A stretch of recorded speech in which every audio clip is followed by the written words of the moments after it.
The sound of the train whistle carried farther than the prairie winds, shrill and mournful, slicing through the quiet a late afternoon. Marshall stood on the wooden platform outside Dust Creek Station, hat brim low, thumbs hooked in his belt. Behind him, the town went about its business slow and steady, horses clopping down the single dirt street, a blacksmith hammering, a preacher talking low to a widow in black. Life in Dust Creek had its rhythm, unhurried and predictable. But nothing about today felt ordinary. The whistle wailed again, echoing off the far ridges. The train was coming, bringing with it promises, strangers, maybe trouble. For Marshall and his brothers, it carried something more, an answer to years of silence, empty suppers, and long nights spent staring at walls that listened but never spoke back. He remembered the talk around the table weeks ago, lantern light throwing long shadows over tired faces.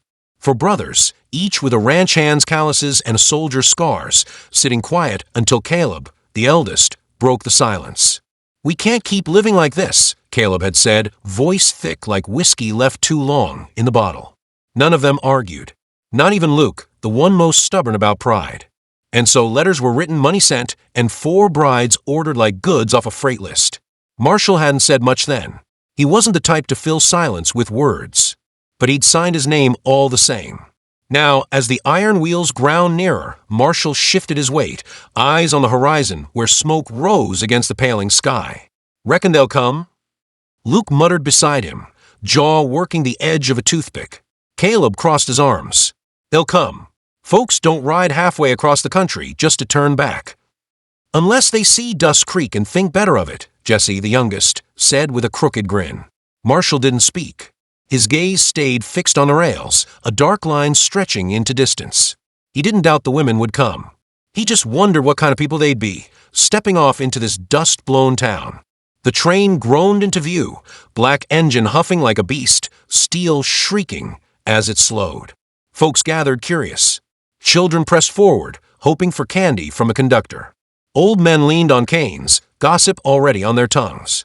Brides weren't new to Dust Creek, but 4 at once, for 4 brothers, that was talk fit for weeks. Steam hissed, shrouding the platform in white. Then the doors opened. Out stepped a figure in a dark dress, then another, and another still. The brothers leaned forward, breath held. The women were tall and slim, each carrying carpet bags, each with traveled dust-streaking hems and cheeks. But what caught the crowd, what stilled the usual shuffle and chatter, was the sameness in their faces. Hair black as coal, eyes sharp and steady, features cut like they'd been carved from the same mold. Sisters. All 4 of them. Jesse swore under his breath. Luke dropped his toothpick. Caleb's brow furrowed hard. Only Marshall stayed motionless, though something inside him shifted like dry earth cracking after rain. The tallest woman, her bearing proud, her chin held high, let her gaze sweep the platform before settling on the brothers. Her eyes lingered on Marshall. For a moment, it felt like a challenge. Or maybe a question. "God help us," Luke muttered. "Their kin." "Their blood," Jesse said, astonishment edging his voice. Caleb took slow breath. Didn't see that coming. The sisters walked forward, their steps even, purposeful, unhurried. They didn't cling together like frightened travelers. No, they moved like a unit, like soldiers who knew one another's rhythms. The tall one stopped before the brothers. Her voice was steady, low, touched with the lilt of Tennessee. "My name is Thea. These are my sisters. You wrote, we answered." Dust swirled between boots and skirts, the whole town leaning closer to catch every word. Caleb cleared his throat, but no answer came. Jesse grinned nervously, Luke looked away, and Marshall just held Thea's eyes, unflinching. There was something in them, something he couldn't name. Not fear, not hope exactly. Something that carried weight, like a secret waiting to break loose. The silence stretched until Thea tilted her head slightly. "Do we stay here staring, or does one of you mean to lead us somewhere?" Jesse chuckled, scratching the back of his neck. Caleb finally nodded, stiff. "We'll take you to the ranch." The crowd began to murmur again, gossip spreading like sparks on dry grass. 4 sisters for brothers, this was the kind of story Dust Creek would chew on for months. But under the curiosity, Marshall felt something colder, heavier. Folks didn't always take kindly to surprises, and surprises had a way of stirring trouble. As the wagons rattled away from the station, the setting sun painted the prairie in gold and crimson. The sisters sat straight back silent, eyes fixed ahead. The brothers stole glances, each caught between disbelief and something like dread. Marshall's hands rested steady on the reins, but his mind worked in circles. The letters they'd written hadn't asked for sisters. They'd asked for wives. And yet here they were, for women bound together by blood, stepping into the lives of men who hadn't seen this coming. Thea shifted just slightly, and for the first time she spoke low, almost to herself. For men. For letters. And none of you knew. Marshall turned his head. Didn't know what. Her gaze met his again, unwavering. That we don't go where we aren't wanted, and we don't stay where we aren't safe. The wagon jolted over a rut, the horses snorting. The prairie stretched endless, shadows lengthening, night coming on. Something unspoken passed between them, heavy as the air before a storm. By the time the ranch lights came into view, the brothers and sisters both knew this wasn't going to be a simple arrangement. Not with secrets glinting like knives behind steady eyes. Not with the weight of the town pressing down on them. And certainly not with Marshall feeling that, for the first time in years, someone had looked at him long enough to see what was there. Thea held his gaze a moment longer before turning away, her profile cut sharp against the last fire of the sun. Whatever was coming, it had already begun. The morning sun spilled across the ranch yard in thin, gold streaks, catching on the dust that rose with every step of the horses. The air carried that smell of earth and hay, of wood cut too early, of work that never ended. The four brothers moved through it as they always had, boots scuffing, voices low, hands steady. Only now the sound of skirts rustling and unfamiliar footsteps stirred something restless in the air. The sisters had been given rooms, spare and simple, like everything on the ranch. Blankets folded square on the bed, wood stoves waiting cold, windows facing the open plains. It was hospitality of a sort, but Marshall could tell from the way Thea's eyes swept the place that she understood. This was no home yet. It was a test. At breakfast, the long wooden table was set heavier than usual. Caleb carved ham with careful strokes, Luke set down a pan of biscuits, Jessie poured coffee dark enough to burn through morning fog. The sisters sat across from them, shoulders aligned back straight, as though they had trained their whole lives for this moment. The youngest sister, a freckled girl named Clara, reached for butter and offered Jessie a faint smile. He nearly dropped the coffee pot. Caleb cleared his throat and muttered, "Eat." Silence followed. Forks scraped plates, spoons stirred, cups clinked. But no words came, until Thea finally laid her fork down, her voice even. "You sent for wives. You got sisters. What you mean to do about that?" The question cut sharper than any knife. Jessie shifted uncomfortably. Luke leaned back, eyes narrowing. Caleb's jaw tightened, but his words came slow. "We mean to honor our word." Thea's eyes flicked to Marshall. "And you?" Marshall set his cup down, the clink loud in the quiet. His voice was low even. "We keep what we bring here. That's the rule." For a moment, no one moved. Then Thea nodded once, a motion that felt more like an agreement of equals than a submission. She returned to her food without another word. But the silence that followed wasn't easy. It wasn't peace.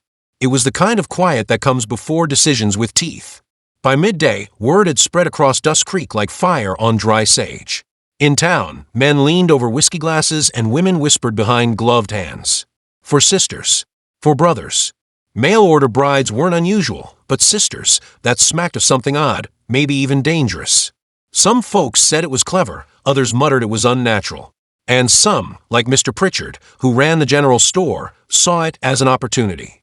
He was the first to ride out that day, wife perched beside him on the wagon seat, both wearing smiles too polite to be real.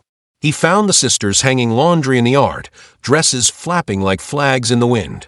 Thea turned at the sound of the wagon, her hand shading her eyes. Marshall, watching from a corral, felt the shift in the air before a word was spoken. "Afternoon, miss," Pritchard called, tugging at his hat. "Word reached us in town you and your kin came by train yesterday." Thea nodded, polite but cool. "That's right." His wife leaned forward, voice sweet as honey gone thick. "All sisters, I hear. That must be comforting to stay together." Thea's smile didn't reach her eyes. "It is." Pritchard cleared his throat. "Well, some folks in town are curious. Wondering if the arrangement was proper. For sisters, for four brothers, it don't sit right with everybody." Marshall tightened his grip on the fence rail. He could feel the weight of what was coming. Thea's voice cut through, calm but carrying steel. We came by choice. We answered letters. That makes it proper enough. Pritchard's wife leaned back, lips pressed thin. Pritchard gave a stiff nod. I'll tell folks as much. But you'll find Dust Creek ain't quick to forget what doesn't sit square. When the wagon turned back, Marshall stepped out from the corral. Thea's eyes met his, steady, unflinching. They'll talk, she said. They always do, he answered. They mean to make it more than talk. Marshall studied her, the wind tugging at his hat brim. Then we'll see if talk's all they've got. That night, the brothers argued long past dark. Jesse insisted folks would get used to it. Luke spat that the town had no say. Caleb warned that Dust Creek wasn't a place to cross lightly. Marshall stayed quiet, eyes on the lamplight flickering against the wall. Finally, Caleb turned to him. What about you? Marshall looked up, his face unreadable. Doesn't matter what I think. They're here now, and we'll carry that weight. But in the yard, under the stars, Thea lingered by the fence, staring out at the prairie. Clara joined her, slipping her hand into her sister's. You think we made a mistake? Clara whispered. Thea shook her head slowly. No, but mistakes have a way of finding you, even when you don't make them. The night deepened, coyotes crying in the distance, a restless wind stirring the grass. Something was building in Dust Creek, something bigger than four sisters stepping off a train. And Marshall knew, as sure as the earth was dry and the stars were endless, that before long, the whole town would come to test the choice they'd made. The wind carried dust across the yard long before the riders appeared. Marshall caught the sound first, the faint thud of hooves carried across hard ground. He straightened from the corral fence, wiping sweat from his brow, and narrowed his eyes toward the ridge. Shadows moved there, too many to count at first.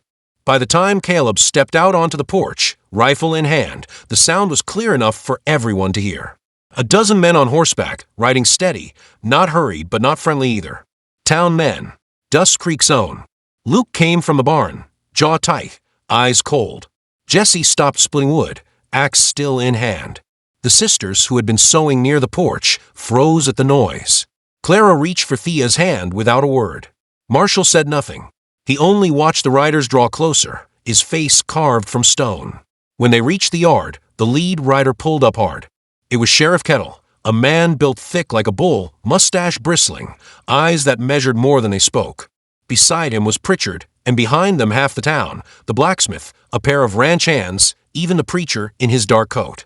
Afternoon, Kettle said, voice deep and flat. Caleb stepped forward, rifle cradled but not aimed. Sheriff. Kettle shifted in his saddle, scanning the yard. His eyes lingered on the sisters, for women standing together, skirts stirring in the wind. He cleared his throat. Word in town is you boys sent for brides. Nothing unusual there, but the word after that is they're sisters. For of 'em. Caleb's jaw clenched. That's the truth of it. A murmur rippled through the riders. Someone spit in the dirt. Another muttered under his breath. Pritchard leaned forward at low. That ain't decent.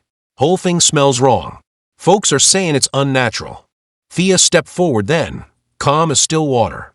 Her voice was steady. We came by choice. No one forced us. We answered letters same as any woman would. The preacher shifted in his saddle, clearing his throat. Choice or not, miss, such an arrangement stirs unease. Families ought not be divided like cattle at auction. Luke stepped forward, anger flashing. Ain't none of you got the right to measure our house. We didn't ask for your opinion. The sheriff raised a hand, quieting the murmur. His eyes fixed on Marshall. You've been quiet, Marshall. You got anything to say? Marshall's gaze didn't waver. He looked at the sheriff, then at the sisters standing behind him. Finally, he said, voice low, they came here honest. That's all that matters. The sheriff studied him, expression unreadable. Then he shifted his reins. You ought to know, the town's restless. Men are saying it won't sit. Women are saying they won't stand beside 'em in church. You can do as you please out here, but when you ride into Dust Creek, you ride into their judgment. Caleb's voice was steady but hard. We can carry judgment. Been carryin' worse. The sheriff gave a slow nod. So long as you understand what you're a skin for. He turned his horse, the others following like a tide rolling back. Dust rose as they left, leaving the yard silent but heavy. The sisters stood still. Thea's face gave nothing away, but her hand was tight on Clara's. Jesse let out a shaky breath. Luke spat into the dirt. Caleb lowered his rifle. Marshall only watched the ridge until the riders vanished. Later that night, supper was eaten in silence. The lantern threw shadows long and sharp against the walls. The tension sat heavier than the food. Jesse finally broke it, his voice low. "They'll be back. Maybe not the sheriff, maybe not with words next time." Caleb rubbed his temples. "We stand our ground. Same as always." Luke's voice rose. "Standin' ground don't feed peace. They'll come howlin' one way or another. You saw it in their eyes." Thea spoke then, soft but cutting through. "We faced worse stares than theirs. Men with stronger threats. It doesn't break us." Her words silenced the table. Marshall lifted his eyes, meeting hers across the lamplight. Something in the way she held his gaze, the steadiness, the fire, spoke louder than anything said aloud. Outside, the night pressed close. Wind whispered through the grass. Somewhere, coyotes sang, their cries sharp as knives in the dark. Marshall stepped out onto the porch after supper, hat pulled low, pipe smoke curling in the cold. He stared at the horizon where the riders had vanished. He knew the sheriff was right. Talkin' town had teeth. And sooner or later, teeth bite. Behind him, the door creaked. Thea stepped out, shawl wrapped around her shoulders.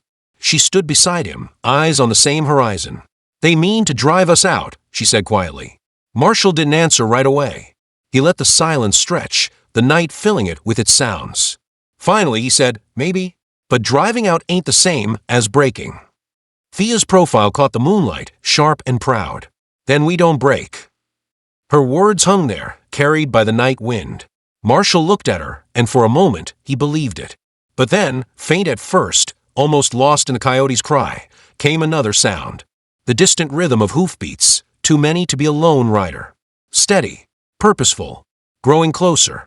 Marshall's throat went dry. He knew that sound too well. Trouble wasn't waiting for morning. Trouble was already on the road. The hoofbeats didn't fade. They grew steadier, rolling like thunder, shaking dust from the rafters. Marshall's hand hovered near the revolver at his hip, though he didn't draw. He listened, counting. More than a dozen, maybe 20. Thea stood still beside him, her shawl clutched tight, but her voice was calm. "Not the sheriff this time." Marshall gave a single nod. "No." The door creaked open behind them. Caleb stepped onto the porch, rifle in hand, eyes narrowed. Luke and Jesse followed, lantern light catching the sharp edges of their faces. From a far side of the yard, the sisters appeared, shadows in long skirts, standing together as though drawn by instinct. The hoofbeats slowed. Then the riders came into view, their silhouettes rising black against the pale moonlight. Not townsfolk this time. No badges glinting. No preacher's coat. These were ranchers and drifters, men who carried themselves with the weight of anger. Their horses blew hot clouds into the night, leather creaking, spurs clinking like distant bells. At the front rode Hale Durney, a cattleman with a mean streak long as the river and twice as bitter. His voice carried easy across the yard. "Evenin', boys." "Ladies." No one answered. Durney shifted in his saddle, grinning. "Dust Creek's been buzzin'. For brothers. For sisters. Folks say it ain't right. Some say it ain't legal. Me, I say it's just plain dangerous. For women bound by blood under one roof? That's power men don't need to be handing out." Thea stepped forward before any of the brothers could answer. Her shawl slipped from her shoulders, and her eyes burned in the lantern glow. "We came here of our own will. No law broken. No debt owed. What danger is it to you, Mr. Durney?"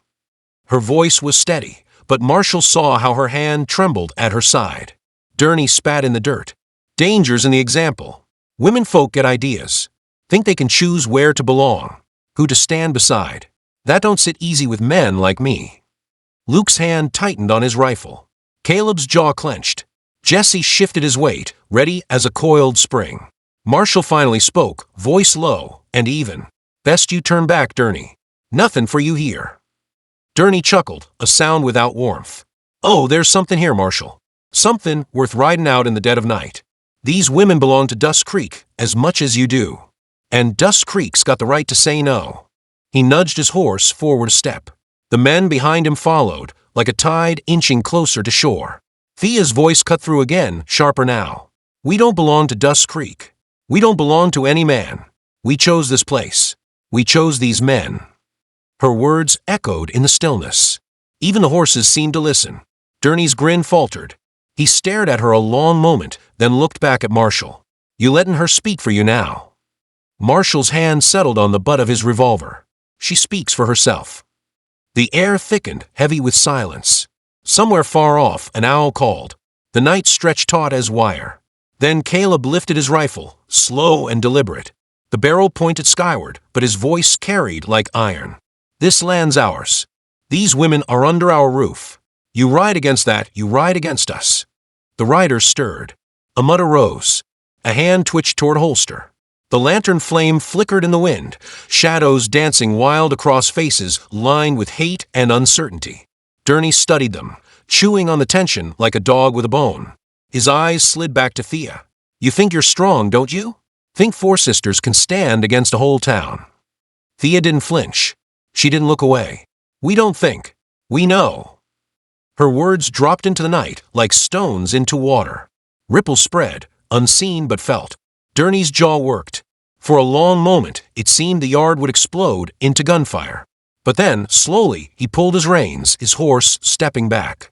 His men shifted uneasily, following his lead. Not tonight, Gurney muttered. But this ain't over. Dust Creek, don't forget. The riders turned, one by one, hooves pounding the earth as they melted back into the dark. Dust lingered, twisting in the moonlight, long after they were gone.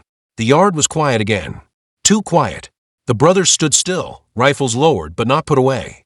The sisters gathered close, their faces pale but unbroken. Marshall finally exhaled, the sound rough in his throat. He turned to Thea, her eyes meeting his without wavering. They'll come again, she said softly. He nodded. Aye. And when they do, we'll answer.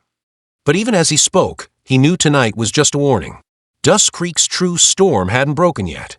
And when it came, it would test not just the brothers' resolve, but the bond of the sisters who had stepped off that train, carrying secrets the town wasn't ready to face. The prairie was gray with dawn when Marshall found Thea sitting alone on the porch steps, shawl draped around her shoulders, eyes fixed on the horizon.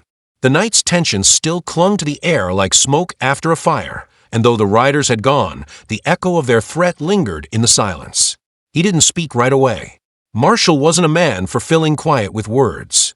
He lowered himself onto the step beside her, boots heavy on the wood, and let the morning breeze stir through the dust between them.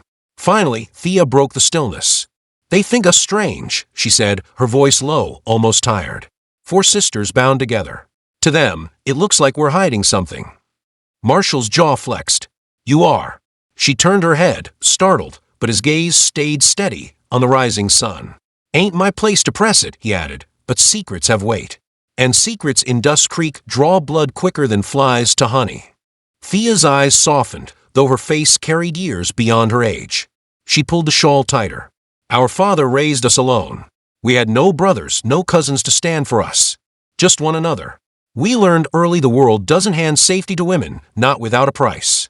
So we chose differently. We chose each other. Marshall looked at her then, seeing not just a proud woman, but a weary one. A survivor. Her words carried no weakness, only the weight of a truth carved deep. Inside, Clara's laughter rang faint as Jessie fumbled some clumsy joke. Luke and Caleb's voices rose in another argument about whether to stay or fight. The sisters answered with calm tones, each sounding more at home in that kitchen than the men did.